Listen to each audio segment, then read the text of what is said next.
Okay. Hi, welcome to the newest episode of Sports Talk Central. I'm your host, Adeep Mahmood. This is my normal co-host, Hunter. And today we're going to be talking about some major retirement news, if it's true or not, some coaching news. So we're going to talk a little bit about the NFL playoffs. Then we'll finish, and then we'll finish off with our reactions to the Hall of Fame. So let's really start with the first one. What are your thoughts on this one? Tom Brady Yeah, retiring. I'm definitely a little surprised, I think, because I thought he would come back for another year. I mean, they almost pulled off an Atlanta Falcons level comeback. They basically did, except unlike the Falcons, the Rams finished the job. But I figured he would come back for one more year and not go out like that. But there's some conflicting stuff out there. Michael Silver just said that Brady texted the GM. He has not made his final decision yet, though. This could have just been leaked because he hasn't told everyone yet, or maybe they're making like a retirement video. I don't really know. But, you know, for as much as we hate him and just for a lot of stuff over the years, the cheating scandals and, him always complaining to the refs and all that, there's not going to be a quarterback like this ever again. He, I think, is the greatest of all time. Um, Obviously, I know what Peyton Manning has done with all his stats. Aaron Rodgers is great. Dan Marino, so many others, but I think it's Brady. I mean, I know it's hard to judge quarterbacks based solely off championships, but he has almost every major stat as well. You're never going to see a player in any of the four major sports win 7 championships ever again. Um, what he was able to do throughout the last 20 plus years is nothing short of remarkable. I mean, personally, he stopped the Steelers, I think, from 2 more Super Bowl berths during the Big Ben era. At least one because they At lost the least AFC one for, Championship at game. least one for Baltimore as well. Yeah, I think they stopped you guys from probably 2 berths to the Super Bowl as well. I mean, you guys were actually able to beat them, I Yeah, we believe. beat them once, and then the year before, that was the year Lee Evans drops the pass, Yeah, you and guys were able to beat them to win your Super Bowl. The Steelers were never able to do that. He was always gone when they went to the 3 Super Bowls, which is the funny thing. But all the other times when the Steelers made it, man, Pittsburgh, like I said, they probably would have went to at least 1 or 2 more Super Bowls if Brady had not been there. But they couldn't solve him, and that's how it goes sometimes. How will you remember Tom Brady if this does become official? so let me put it this way: I think Manning had the stats, like Peyton Manning had the stats, but not the postseason success. Aaron Rodgers had the talent, but not the consistency in the postseason. And Mm-hmm. then Drew Brees had had the numbers, but not the luck. Mm-hmm. Tom Brady kind of like in that middle of all of that, where he had to. He's not as talented as Aaron Rodgers, but he had more consistent. He was more consistent than Aaron Rodgers. He had the stats like Peyton Manning, and still won the playoff games. He had the numbers like Drew Brees and won those games. I think we all talk about all these quarterbacks and who's great, like who's the greatest of all time and who is the most impactful. I think Tom Brady, out of the last 20 plus years, is the most impactful because of what I just said. You looked at all the quarterbacks that were there, like Ben had some stuff there, but was missing some stuff. Even Yeah. someone like Flacco. Flacco was great in the regular postseason, but in the regular season he was inconsistent. Tom Brady had the best blend of all of it, and he did it over a 20-year, like over a 10, 15, like over a long time. And even when he moved from New England to Tampa, he was able to do that really quickly. So what I'll remember him is he's the quarterback that best optimized his opportunity because the Patriots, other than the years where they had Randy Moss, I mean obviously they had Gronk, they had the 2 tight end sets. He made the most out of what he had. So there's nothing you can't dispute there. You could also say that the rules kind of last few years they have been shifting towards the quarterback and providing more offense. And you can make the Mhm. argument that like a few years ago, maybe that it was like Montana, like if Montana played in this era, he might have put up similar numbers, but you can't really use that argument because you don't know how Joe Montana would have played. He could have very well fallen flat in this area. He could have very well been successful. We are assuming it's successful, but my point being is he's pretty much the greatest of all time. optimized all of his opportunities. You really can't dispute it. I mean, fun fact. I mean, apparently Tom Brady was the very last draft pick of the Montreal Expos before they moved to DC. Um, but no, like so, yeah, he's definitely going to leave a large mark in his organization. And I think we were texting about this. This is an insane situation. There was a Hall of Fame class in 2027 because you got Brady, you got Roethlisberger, and then Yep. you got Gronk, who I believe will retire because the guy literally said he would rather retire than play for the Detroit Lions. Now, granted, it's the Detroit Lions, but I think what he was saying is he's only playing for Tom Brady. So Tom Brady's retiring, Gronk's retiring. So Gronk is going to be in that Hall of Fame He class. would undoubtedly retire. Yeah. So I mean, and even Aaron Rodgers. I mean, he's a bit of a drama queen. So I don't know where he would go if he does choose. But if he retires, I mean, that Hall of Fame class is looking really good. And if for some whatever reason Drew Brees doesn't get in the first attempt, Yeah, I will would be stunned if he did not. Just saying. no, I'm saying he will. I'm just saying in that hypothetical situation, you have Drew Brees, Tom Brady, Ben Roethlisberger, Gronk, retiring, being in that potential in that class, and maybe even in Aaron Rodgers if he chooses to call it quits. And granted, when we get to the coaching news, we'll kind of talk a little bit more about why we don't. I don't think, at least I don't think. I think he'll play, but I think some of his locations are kind of centered around. But it's gonna be really interesting. Good for him. I mean, my second thought is I thought that he was going to get the Derek Jeter, Mariano Rivera, farewell tour treatment, but maybe he's not that type of person. Maybe it just I don't feel like playing. But it's definitely going to be really weird next year. Our childhood is just gone. Both Mannings, Brady, if Yep, that's official, Rivers, yep, Ben, and yep. Breeze. What the heck? And Aaron, yeah, and And then, well, oh my I do think God, I think Rogers probably plays. That's just my opinion, though. I think he plays.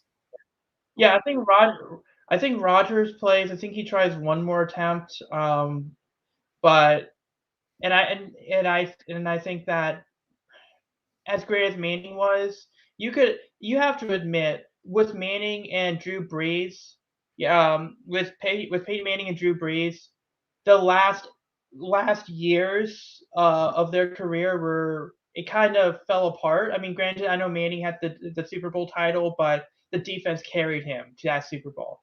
Drew Brees, he just looked broken down by the end. So I think Brady was he just saw he's leaving on a high note. I mean, obviously, it's not the highest of high notes because obviously they didn't win a Super Bowl. They're not going to have a chance to win a Super Bowl, but still, 7 rings. Come on now. no, yeah, that's what I'm saying though. What my point being was he didn't go out like Ray Lewis or John Elway or at least Manning. But I mean, he's going out on a high note.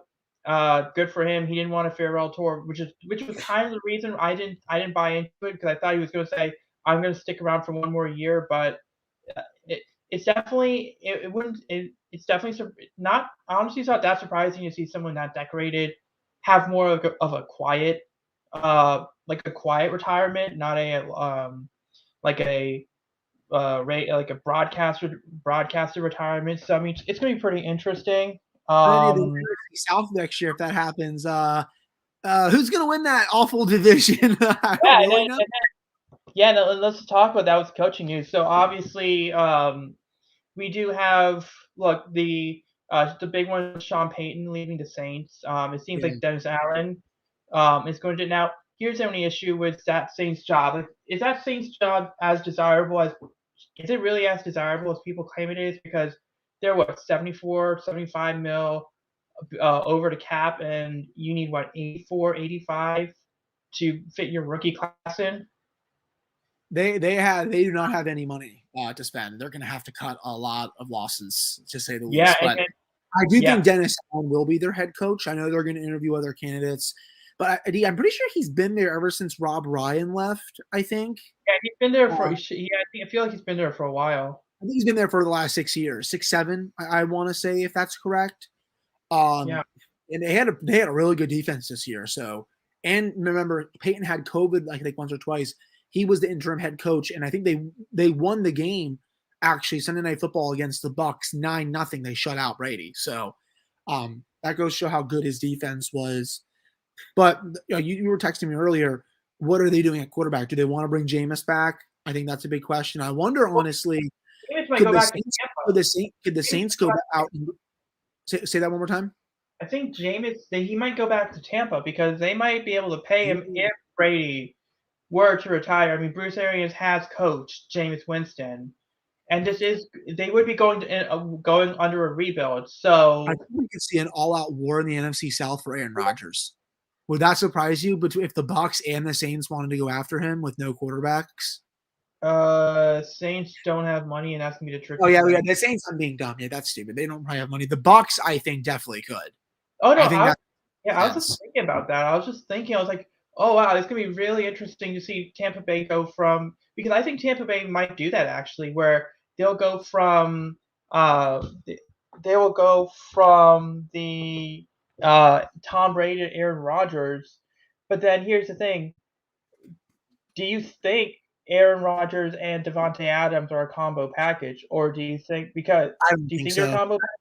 No, I'd like to think that they are, but I mean, how many teams can absorb that cap space? Adi?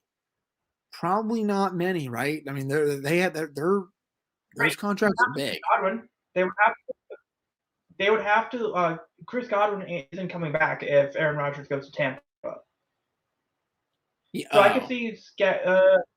Yeah, I could see Marquez. Maybe Aaron Rodgers goes to Tampa and it's Marquez, Valdez, Scantling, and Mike Evans and Cameron Braid with whoever they have at running back. I could see that. Um, but I don't. I I don't think. I mean, yeah, we'll go more into the we can go more into the Broncos one because that kind of leads to Aaron Rodgers talk, which is basically Nathaniel Hackett, the Green Bay offensive coordinator, went to Denver.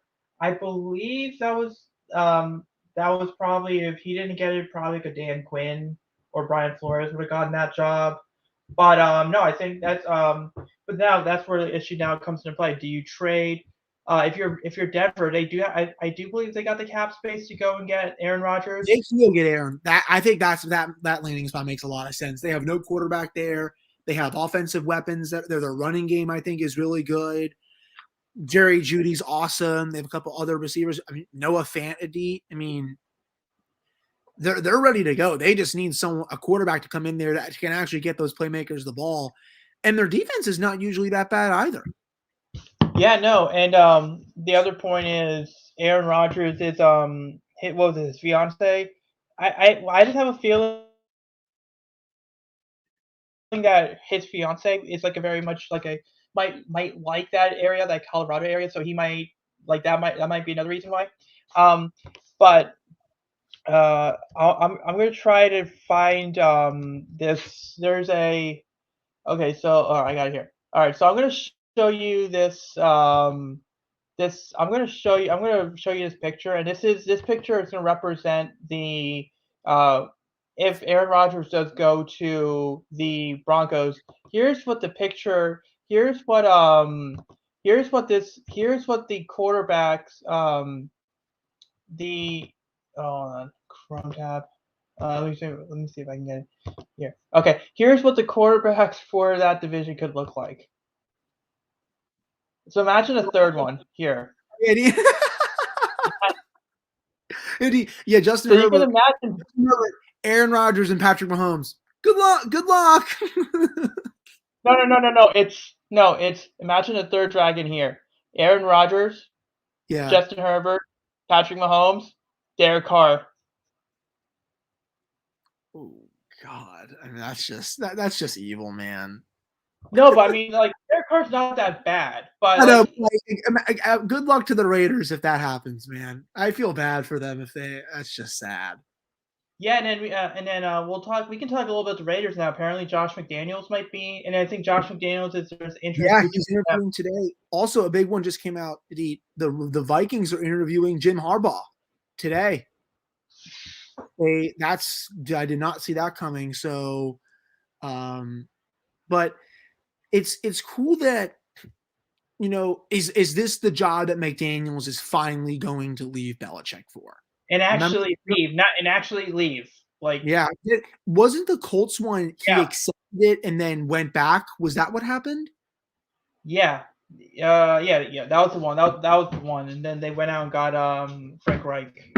Yeah, good call. So I'm curious, will he actually pick up his bags and go to Vegas?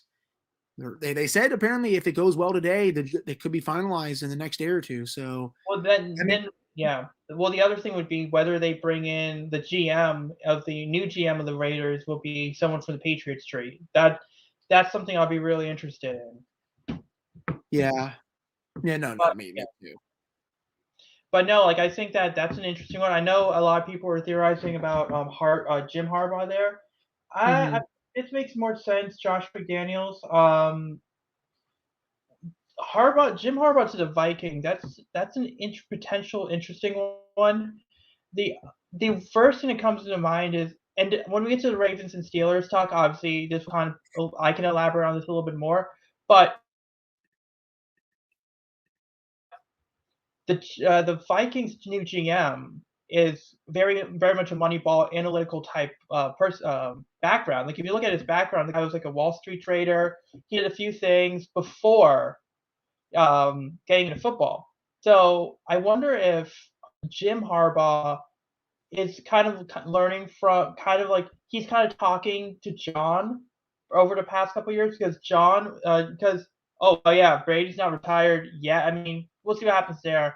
But John kind of accepted the use of analytics, and then he's kind of learning how to use it. So I wonder if Jim kind of doing it, if Jim Harbaugh is doing the same thing because the Vikings GM is very much an analytical type mind. So I don't buy it. If if Jim's one of those traditionally very old school guys, which his background would suggest because his dad was a coach as well. I don't know if he would be too interested in that job. If he does get that job, it might mean that he's accepting the use of it. So that's the storyline I'll be looking for if Mm. Jim does get that job or shows interest. But yeah, like when we get to the Ravens thing, we'll talk a little bit more about is Jim Harbaugh going to leave Michigan. But I mean, we talked about the Vikings. Not the Vikings. We talked about the Broncos. Talked about the Raiders The situation. Giants Talked hired Brian Dabble yesterday. What'd you think of that one? I think in theory it could be good. The only thing I will say is he's been an offensive coordinator in at multiple spots. Like he wasn't a head coach candidate when he was the offensive coordinator with the Browns. He wasn't a head coach candidate when he was an offensive coordinator with the Dolphins. And then he becomes a head coaching candidate when he's the offensive coordinator of the Bills. So the Mm. one thing I would be worried about is did Josh Allen make him a viable head coaching candidate? And people are seeing the Bills offense. Oh, good So point. yeah, Because so if you go from Josh Allen to Daniel Jones, yeah, so that's my point. And it's like he's been the offensive coordinator probably for like 5 or 6 quarterbacks, problem believe it, more than right? likely 5 or 6. Yeah, so but he's had great success with one of them. So I just wonder if people are over evaluating the success he's had with 1 out of 5 and assuming that, oh, he's going to be a great head coach without realizing this isn't like the first time. He's not like the youngest mind. So that's the one thing I'd be worried about. Now, the rumors are Wink Martindale might be the new defensive coordinator for the Giants. Because apparently that's what the rumor was that if Dabble got the job, Wink might be the defense coordinator. That might be interesting. I don't know. I don't know enough about the Giants defense to know that whether if Wink's hyper blitz style would work.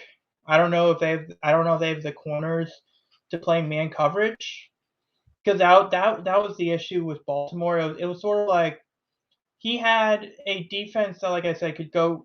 Well, it's great against younger quarterbacks, but the problem with Wink was Pat Mahomes was averaging about 370 against him. Baker Yeah. Mayfield was averaging 70 against him. And it's like a lot of, and then Burrow was doing a lot of damage against him as well. So it's like, and even Josh Allen multiple times could do a lot of damage against him. So that's the thing. That's the thing. If I'm a Giant fan in Swink Martindale, that I'll be worried about. I understand the rankings, but he has a certain approach.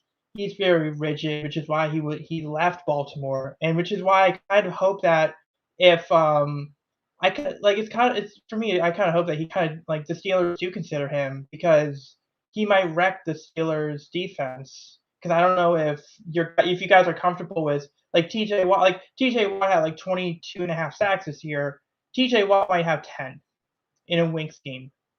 He might have 10 or 12. Like that's how badly like this is a guy that said sacks are overrated. Yeah, that's annoying.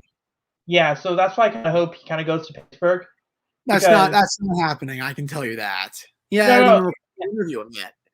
And then Chris Richard, probably if Dennis Allen gets a job, Chris Richard's probably staying in New Orleans. So do you guys? I guess if Joe, do you, we can talk a little bit more Steelers, but you're probably looking at Joe Witt Jr. or Joe Witt, and then or Terrell Austin at that point.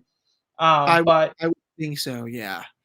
yeah, so that's They were interviewing Patrick Graham, I think, from the Giants, which I did think does make sense. yeah, He was working on them, but yeah. And then the other one is Brian Eberflus for the Bears job. I mean, do you think that was interesting that they brought in a defensive mind in yeah, I that? thought they would go more offensive just because of Justin Fields. So they're really going to have to nail that offensive coordinator hire. They can't afford to have him suck. Justin Fields, that is, they pay. Remember they trade didn't they trade up to get him? I mean, this is Yeah, their quarterback of the future here. Wasn't good under Matt Nagy. You got to decide what to do, like how you going to develop him.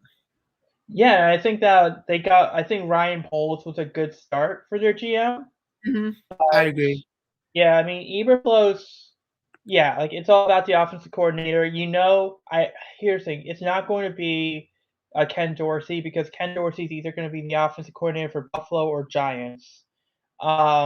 With uh, one name I can think of, maybe Mike Kafka, the passing game coach for passing game coordinator or QB coach for Kansas City. Maybe someone like him. Um, Luke Getzey, I think is going to be the new offensive coordinator for Green Bay, so you can cross him off the list. Joe Lombardi might be the new offensive coordinator for the. Either he's going to stick with the Chargers or he will go back to the Saints. So it's going to be really tough to see who they go with. Um, I but then again, it's do they go and ask do they go ask Baltimore if Greg Roman is available because Greg Roman when he's done with mobile quarterbacks, um, but even then it's either it has to be someone internal or probably someone like a Roman or someone like that type. So it's gonna be really interesting there. And then I don't think there's no other head coaching or GM news. We covered them all for this week, right? Yeah, Kevin Colbert did resign for the Steelers. Yeah. Well, which was expected. He stepped down, but they're going to interview some external candidates. The owner said Brandon Hunt and Omar Khan have already been interviewed. I still think Brandon Hunt probably has the inside edge. Remember, I think it's the same thing with Ozzie Newsome. He Yeah. retired, and then they brought Eric on internally. I think that the same thing is going to happen here with Brandon Hunt because he's been with the organization for so long. So a lot of change for the Steelers this offseason, to say the least. This is honestly the most change they've had in probably 50 years. They don't ever have a defensive coordinator opening, new franchise quarterback, and a new general manager opening in the same offseason. That just never happens with them.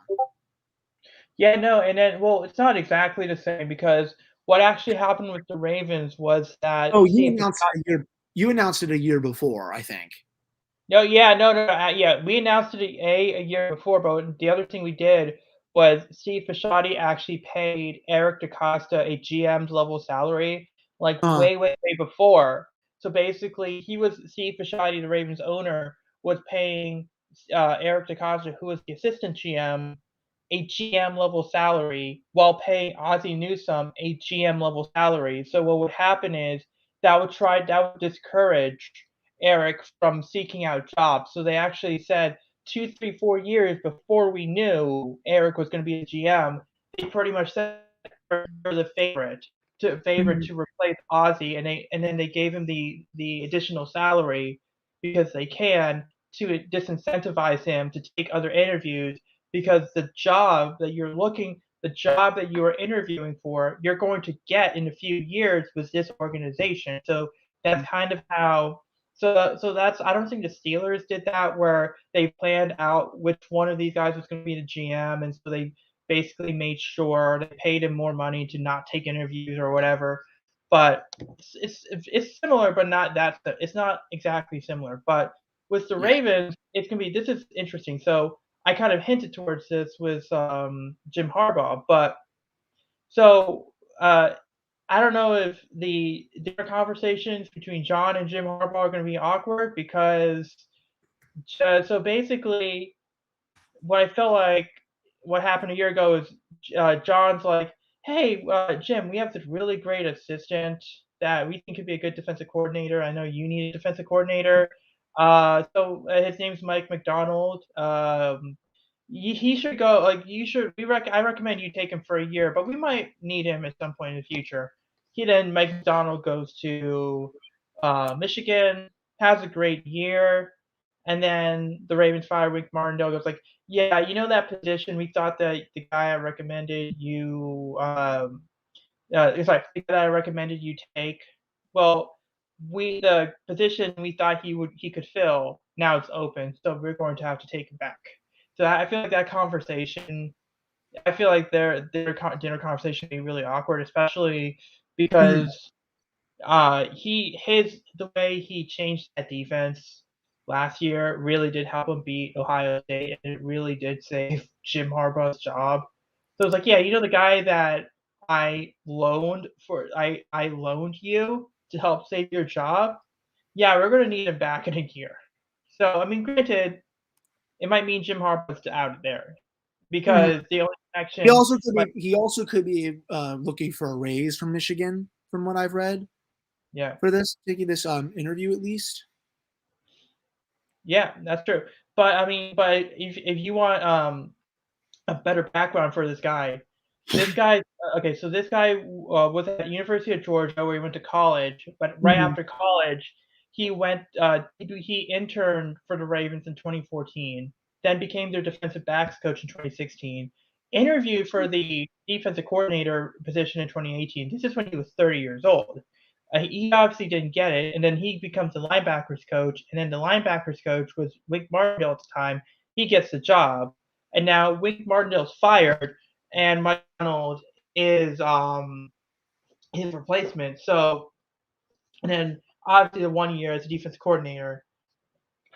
I mean, so he clearly this was a guy that was groomed to help potentially hold a really big position, and I'm excited because one, this is the first defensive coordinator that John Harbaugh has hired that's under 50 years old, Mhm. and I believe that Mike McDonald at 34 years old is the youngest defensive coordinator in the NFL. Because D'Amico Ryan is like 36. Mhm. I think Bowen from Tennessee is like 35 or 37.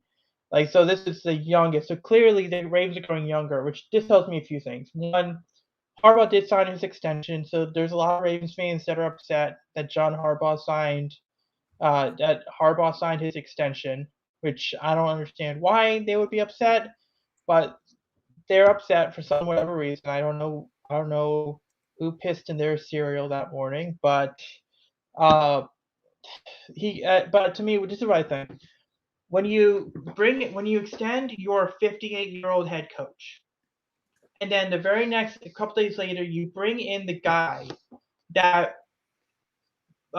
completely grew up as a coach in that Mhm. organization and is young. And then you have other guys in that organization as well, whether it's a Drew Wilkins, whether it's a Chris Horton, whether it's a Matt White. Oh, Matt Weiss, by the way, Matt Weiss, Michigan quarterback coach. But you know what's familiar? This year they poached a guy. The Ravens poached a guy from Michigan who was a long-term Ravens assistant, who was a Michigan defensive coordinator, then comes back to Baltimore. Now he becomes Baltimore's defensive coordinator. Matt Weiss, long-term Ravens assistant, and from about 2011, uh, last year goes to Michigan, no, he was a running backs coach under Greg Roman. Goes to Michigan, becomes a quarterbacks coach for Michigan. Greg Roman might be fired in a couple of years. We might be having the same conversation again, where Matt Weiss is now the offense coordinator. And if that's true, Michigan fans probably do not want to see a Ravens assistant go from Baltimore to Michigan at that point, because two of those assistants went back, probably would have went back to Baltimore. But the point I'm bringing up here is it's going to be pretty interesting to see with this extension. Is this one of those final extensions for Harbaugh? And he signs one last extension. He retires. He becomes a front office guy. And Mike McDonald, if he does a good enough job, does he become the coach for the Ravens? Or is it Chris Horton, their special teams coordinator, who's also about 34 years old right now, has a similar background to Harbaugh, has grown up with has grown with how the Ravens have went from old school to the analytics. So he's a guy that could take the head coaching job. Matt Weiss could come back. He could take the offense coordinator job.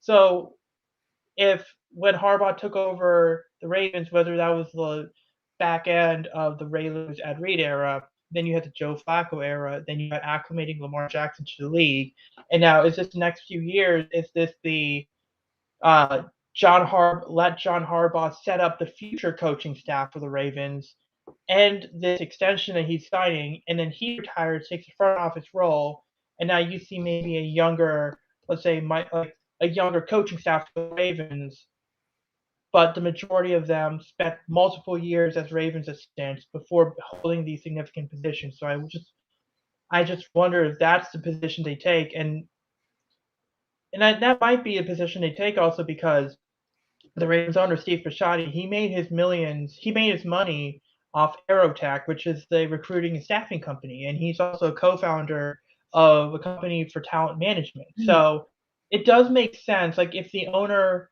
made his money off staffing and recruiting and talent management and cultivating talent, that this process of bringing up these guys in lower level positions, letting the cream rise to the top, and then taking some of those guys and making them the next like offense coordinator, defense coordinator, special teams coordinator, that would make sense.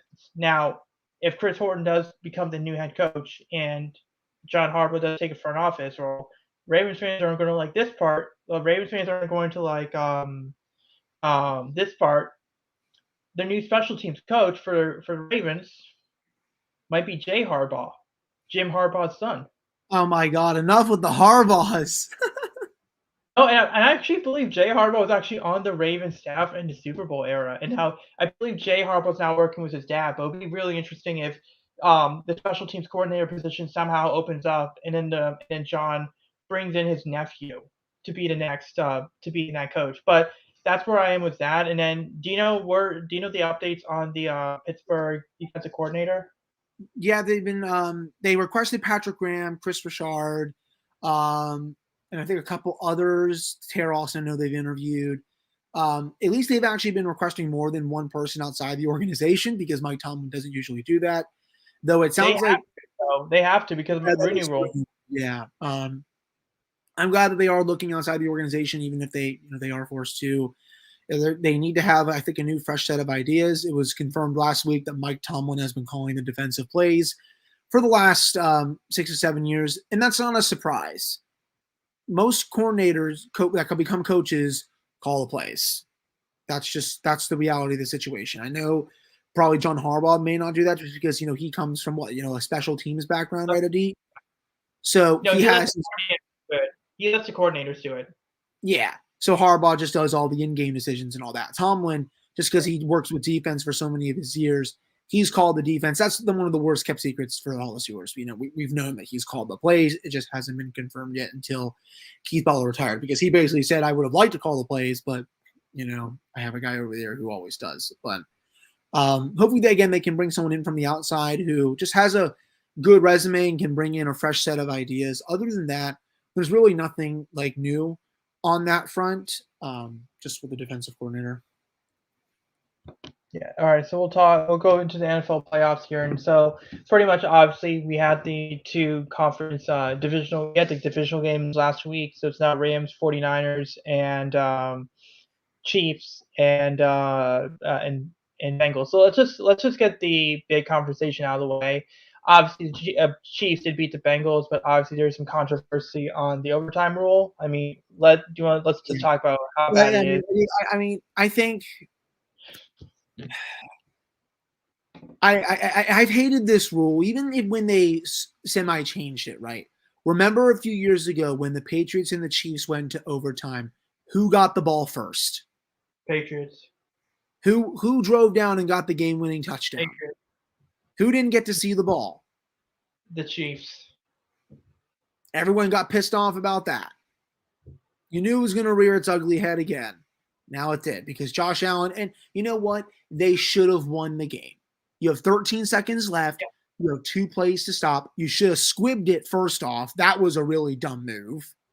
That takes 4 to 5 seconds probably off the clock, or at least 3 to 4.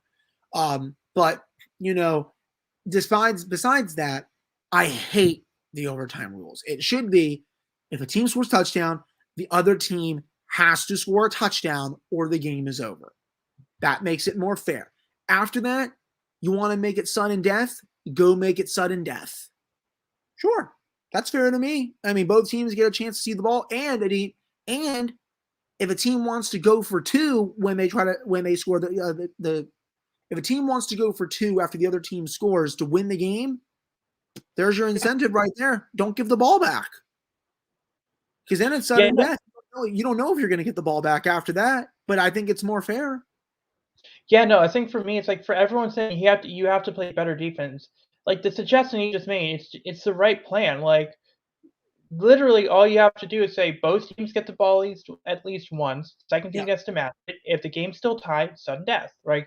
yeah, Defense matters more. So everyone's argument for you should not change overtime rules, you're it's actually making the opposing argument stronger. And now, so for me, I look.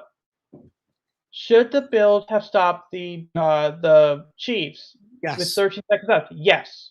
Okay. Should That the was the Bills game. have You had it in one. Go ahead, keep going. yeah. Should the Bills have stopped the Chiefs in overtime? Yes. Yep. But is it unfair? Like, look, is it unfair? Is it does are the rules? This is how bad the rules are favored. Like, this is how bad the rules are favored. Like, you have a league dictated by offenses. Here's the problem. Here's the problem with these rules. All right, regular season, 55% of the teams that win the coin toss at overtime win the game. That's fair. That's a good balance. Okay, whatever. In the playoffs, Yep. I Do it. believe 98%, or it's like 90 or 98% of the The team teams that that get wins the the ball coin toss, first, I believe they're 9-1 or 10-1 or something. If that something stat like is that. correct. Yeah, Yeah. yeah. So literally, what we're saying is the team that wins the coin toss wins the game, and then you get presented with the argument of 90% of the time or 98% of the time you win the coin toss of the teams that win the coin toss in overtime during the postseason win the game. That is literally the definition of it. And to me, the defense to me, look, I don't get this whole argument. It's just more like it's just crying over sour milk. Like, no, it's like I all these people that have a problem with it, they would have had a problem with any two teams that were doing it. Yep. And yeah, and so I think the overtime rules do have to change. And I don't understand this old fashioned thought. Like, look, if you don't want to do what the Ravens suggested a year ago, the spot and juice, that's fine. But there is an easier way of doing it. You just have to change literally two sentences in a rule. Just take out the sentence of a touchdown ends the game. On the first one ends the game. That's it. Like take that sentence out. That's the rest of the. That's the rules that should happen. Um, well, let's talk about the rest of the. Let's just talk with the. Was there anything else in that Chiefs Bills game other than the overtime rules? Classic. I mean, that was probably a top 5 playoff game I've ever watched in my life. Feel bad for the Bills, man. And the funny thing is, I was seeing their fans. That's not one of their top 3 worst losses in the playoffs, considering how, their history with all that. Yep. It's just, they should have won it. It's just, it's unfortunate, but Um, the other games were awesome too. San Francisco won. Um, Tampa Bay almost did another 28-3, but the Rams. Oh, what did they do? What did the Bucks do? Oh, cover zero because it never works in that kind of situation. And Right. Matthew Stafford's the best quarterback against the blitz. He will make you pay every time. That's just how it is. Um, and then I think for conference championships, I'm gonna take the Chiefs, but I think it's gonna be really close. Honestly, I'm gonna take the Niners. I think they win again. I think they play them in the Super Bowl, and I think we get a rematch. Yeah, I could see. I think I got the Chiefs winning. I mean, I don't think it's a blowout. Part of me, look, I understand that a lot of people are rooting for the Bengals mainly because of they don't want to see Mahomes' wife and brother celebrate. But I look, they're obnoxious. I could care less about them. Mahomes, you want to talk about uh like a family that's split? Just Mhm. look at Patrick Mahomes and then look at Jackson Mahomes. I know. Two completely different people. And look, the Bengals fans have become so cocky. I just want to see them knocked down a peg. I'm rooting for the Chiefs, Damn, honestly. But the Rams, damn it! Tell us how you really feel. trust me, it's not safe. It's not safe for this on YouTube. How I really feel. Yeah, we're not. Yeah, we will not put that. Yeah. So the I other do one, think the Chiefs win. I know the Bengals won last time, but it was in Cincinnati. They kind of got lucky on that last drive, but Arrowhead, I think, is a much different story. I like for the Chiefs to win. And then, like I said, I think the Niners win a close one. For whatever reason, McVay has not been able to solve them, but it also depends on how Jimmy G plays. What do you think of that game? Um, first of all, I completely like. Did you see that? I think it was a story. I think it was like what's her name from ESPN? Mina Kimes. She Yeah, said, I yeah, see it. I agree. I first of all, I agree with her. With look, Jimmy Garoppolo's not a bad quarterback, but he is kind of like the kid. He's like that kid in that group project that gets an A, but does none of the work pretty much. I think he's fine. I think he's built by a strong team, good play caller.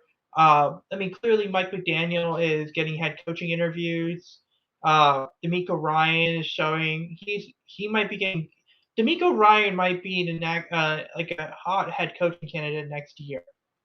Uh, so he's definitely helped by them. Now, could he? Can you? It's like the same question to a degree with Baker.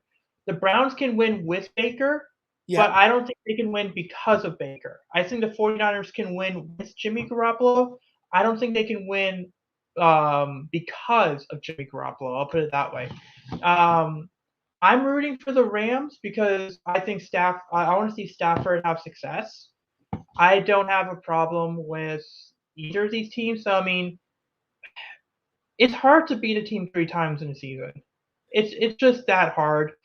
And Hell, they've beaten them 6 times in a row. yeah, I mean, sure, yeah. Uh, it's gonna be pretty interesting. I mean, I'm gonna say the Rams bear. I'm gonna say the Rams barely beat them. I could see the Rams. I'm gonna take the Rams just barely, and it's gonna be Kansas City and Los Angeles, like what people thought it was gonna be a few years ago. And you're gonna have for 2 years straight home team hosting the Super Bowl for sure. So I mean that's where I am with that. Yeah, where was I think? Yeah, that's what's gonna have with that one, and then we're gonna end the episode with the Hall reaction to Hall of Fame. What were your thoughts on that? Just tired of these old head writers just kind of embarrassing themselves in the journalism industry. I think, how are you going to put Big Poppy in, someone who literally did PEDs and not Barry Bonds? And I understand that Barry Bonds did it worse than Big Poppy. I get that. But this is the home run king. And Roger Clemens is one of the best pitchers to ever do it. And I know he did drugs too. But you're going to say one, I guess, is not as bad as the others?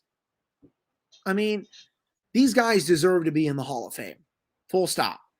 What they did even before they doped or had PEDs was Hall of Fame worthy, especially Bonds was a Bonds. five-tool player. Bonds was a five-tool player with Pittsburgh. Keep that in Yes. mind. What was Roger Clemens before he did drugs? He was really good as well, right? I mean, it's just I'm tired of it, and I know the same thing's going to happen with A-Rod, and I mean he probably should get in at some point, but this was what the 10th year in a row that these guys were eligible and they didn't get in. I mean, what are we missing here? Yes. Why do people just have to like continue to hold on to the past? I get it, he made some mistakes, but even before he did that, they were both Hall of Fame players, and if they can't see that, you know, I'll say and send this message to those writers out there if they ever see this. This sport is not for you, and you should stop covering it. It's as nice as I can say it. As someone who's in this industry and works full time in it, Yeah, no, and it's this sport is not for and I'm you. looking at some of the classes for next couple years. Yeah, I'm looking at some of the I'm looking at the Hall of Fame class couple years. It's not great. I mean, you have next year. I mean, well, let me first say my thoughts on it. go ahead. If you're going to have a morality clause for the Hall of Fame, be consistent with it. Ty Cobb was not again. These writers didn't vote for some of these guys, but Ty Cobb was not a good human being. He's in the Hall of Fame. Barry Bonds used steroids, but he was a five-tool player before. He should be in the Hall of Fame. Roger Clemens was he was one of the best pitchers. He should be in the Hall of Fame. Kurt Schilling, I don't give a crap. So David Ortiz put up good numbers. He should be in the Hall of Fame. So I mean, they have a lot of these guys I'm fine with. No, sorry. These guys should be in Hall of Fame based off talent. Now, Sammy Sosa, no one really like. I'm fine with him not in the Hall of Fame. I don't think his numbers were that good. I don't think he had the best. Do you think Sammy Sosa should have been in the Hall of Fame? Yeah. What do you think? I mean, yeah, sure. I mean, he's a guy you can make an argument for. Like Barry Bonds, you cannot make an argument for him not being in the Hall of Fame. Yes. Now let's look at I'm gonna bring up some names next year. Next year's class: Carlos Beltran, John Lackey, Francisco Rodriguez, Jason Worth. They're all going to be Hall of Fame eligible. I mean, it's Beltran. Do you think Beltran gets in there? No. No. No, and then you have Eastern West won't get yeah, in. and then Why in would 20 yeah, and then in 2024 you've got Adrian Beltre, Joe Mauer, Chase Utley, David Wright. Now you can make Beltre makes it more on first ballot. David Wright makes it. I think David Wright barely makes it on first ballot. Mauer, I don't think so. Utley, I don't think so. What are your thoughts on that? That's good. I definitely think David Wright gets in. He deserves it. I know he had a lot of injury problems, but before then, he was just very reliable all the time. Yeah, and then 2025, Brian McCann, CC Sabathia, Ichiro, and Troy Tulowitzki are eligible. I mean, Ichiro, Ichiro makes maybe? Yeah. Ichiro makes it. Yeah, Sabathia maybe. I don't think Sabathia, but you can. Brian McCann, I don't think so. Tulo got hurt way too much. 2026, Ryan Braun, not a chance. Edwin Encarnacion, not really. I don't see him there. Matt Kemp, I don't see him there. Nick Markakis, you can make an argument as like a seventh or eighth ballot because he did get close to 3,000 hits, but not really that good, but not a first ballot. And then 2027, Jay Bruce, John Lester, Buster Posey, and Kyle Seeger. I mean, Buster Posey. Posey. Yeah, that's an Yeah. easy one. So those are pretty much the first ballot Hall of Famers next year's. But if you noticed, we brought up maybe two in a class of four, like two in a class that gets in. So the point me was going through all those names is these like Barry Bonds and Roger Clemens make a more compelling case than those guys to be in Hall of Fame. Now the MLB Hall of Fame. Now we don't want is that PR nightmare of zero people getting into the Hall of Fame. Yes. What you don't want, what's worse is you don't want an average of less than one a year. So it's not like 1 in 2 years or 2 in 3 years or something like that. And the problem is that's the fear you have. So, but also then you also have guys like but then again you have Scott Rowland. He's going to be a multiple year ballot soon. Todd Helton. He's a guy that could get in. Alex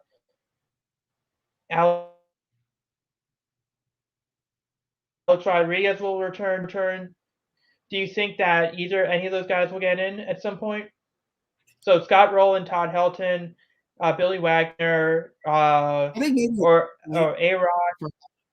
A-Rod, I Which think, one? yes. A-Rod, I think at some point, though, that's going to be also tough. That one's going to Yeah, he should.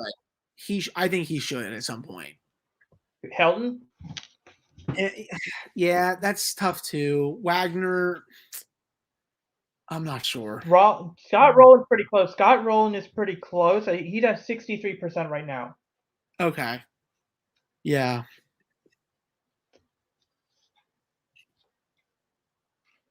Yeah, Scott Rowland is pretty close right now, so he's at 63%. So Scott Rowland could make it soon. But yeah, it's gonna be pretty interesting, and especially next year. It's gonna be interesting next year as well because the big test, especially with the Astros cheating scandal, because Carlos Beltran's gonna be on the ballot. That's gonna be interesting to see whether their Hall of Fame cases are strengthened or weakened because of that.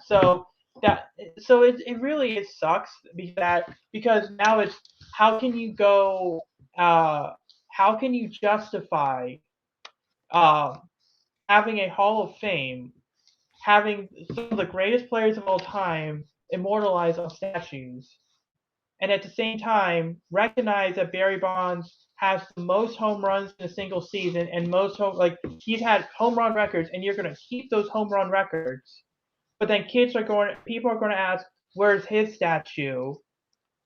And then saying, well, we can't, he's not there, and then how are you going to, and then you have to explain it to them. Yeah, we're going to allow this guy to keep his records, but we're not going to immortalize him in the Hall of Fame. That to me, that's the issue that there is there. So I don't know what they can do about it, but that's the other thing I don't think people were bringing up. Like, are you going to take away Barry Bonds' home run records now? Because shouldn't. Sorry. I mean, like if you're not going to keep him, if you're not going to allow him into the Hall of Fame, then why are you allowing him to keep his home run records? Why not go that far? Why not? Broken. It's very broken. Yeah. I don't get it. Yeah. So we'll end the show there. Next week we'll talk about Virginia Tech stuff next week. There's a lot of stuff to talk about this week, so that's why we didn't talk about that stuff this one. But we'll talk a little bit about that. If there's any updates on the lockout, there's some good news there, but we don't know there. Some NFL. We're going to be previewing. Well, we're going to be talking about the Super Bowl next week. So there should be some stuff to talk about next week as well. So see you next week. Yeah, we'll be back next week. We'll talk to you all then.